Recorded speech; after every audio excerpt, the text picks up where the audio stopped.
heard anyone share a story about a haunted car yet, so I figured I'd share mine. I was in the market for a used car, nothing fancy, but not too old and beat up either. I settled on a 2014 Toyota Camry with low miles.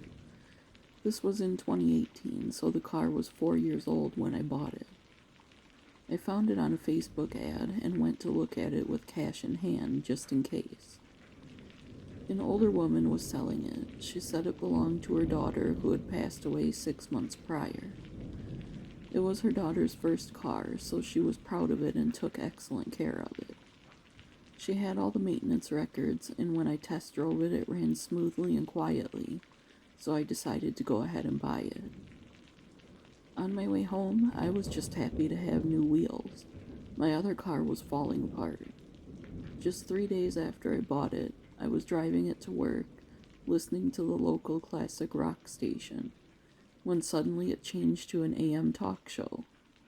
"Okay," I said out loud. "I don't do talk radio. Let's go back to what I was listening to." And before I could reach the buttons to change it back, it was back on my station. Of course, the first thing I thought was there must be a short in a wire somewhere. So I made a mental note to have my mechanic run some tests on it as soon as possible and went about my day. A few days later, I was headed to run some paperwork over to the courthouse for one of our clients at the law firm I work for. It was about a 40-minute commute round trip. I was at a stoplight waiting for it to turn green when my horn started honking out of nowhere. I thought I must be pushing on it somehow, so I moved my hands completely off the steering wheel and made sure my shirt wasn't touching it either. But it didn't stop. I could see people in the car in front of me staring back at me like I was rude. I held up my hands to show them I wasn't doing it purposely. I was so embarrassed I wanted to climb in the back seat and lay down. It went on for what seemed like forever, until I yelled, "Okay, stop it. I can't handle this stuff." And it stopped. After I ran my errands, I called the office and told them I was taking my car in. But my mechanic ran diagnostic tests on it, and it was clean as a whistle. Plus, he reassured me that there was no short that would cause my horn to honk and my radio to do what it did. He said the radio was probably just a fluke set off by some kind of heavy equipment in the area that I was driving through or something. He couldn't give me an answer for my horn, and he treated me with kid gloves. I don't think he believed a word I was saying. Feeling defeated, I headed back to work and tried brushing it off. But just a few days later, I found myself begging the lady I bought the car from to take it back. I was driving to the grocery store about 5 minutes down the road from me when the flashers started blinking. The horn started honking, and the radio started blaring, all at the same time. I wish I was making this up, because not only was it terrifying, it was embarrassing. Everyone around me was staring. From cars next to me at stoplights to people walking down sidewalks or in parking lots, everyone was staring. And some were even yelling obscenities at me because the horn was so loud and excessive. I tried pushing the hazard button off, but it wouldn't budge. There was nothing close to touching my horn, and I definitely wasn't touching the radio.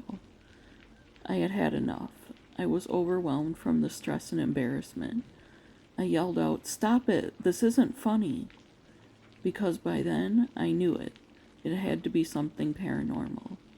Never in my 30-something years had I heard of a car issue that caused your hazards, horn, and radio to act up all at once.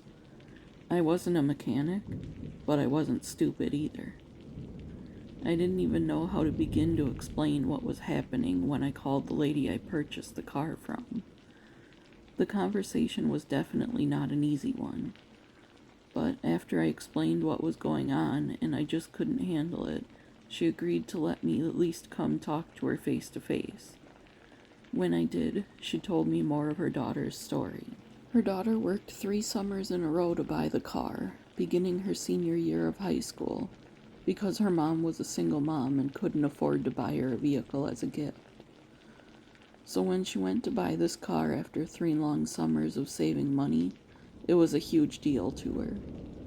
Then, just a few months later, she passed out at work and was rushed to the ER. She was admitted for further testing and found she had pancreatic stage 4 cancer, and just 3 short months after that, she was gone. So she didn't have the chance to enjoy her prized possession, because she was often too sick to get out of bed after chemo, let alone drive. Her mom and I made a new arrangement. I would take her slightly older car for less money, and she would take her daughter's. I keep in contact with her often, and she has not had anything happen to her in the car. I truly believe it was her daughter's way of reaching out to her mom, and that she just wanted her mom to hang on to her special possession. Thank you to our listener who wanted to remain anonymous for this chilling story. Imagine how frustrating it was for her. I'd be mortified if my car horn wouldn't stop sounding and it was making a scene around me. I've experienced paranormal things with a previous car of my own. Perhaps I'll share it in a story in an upcoming video. If you haven't by now, please like and subscribe. See you tomorrow, friends.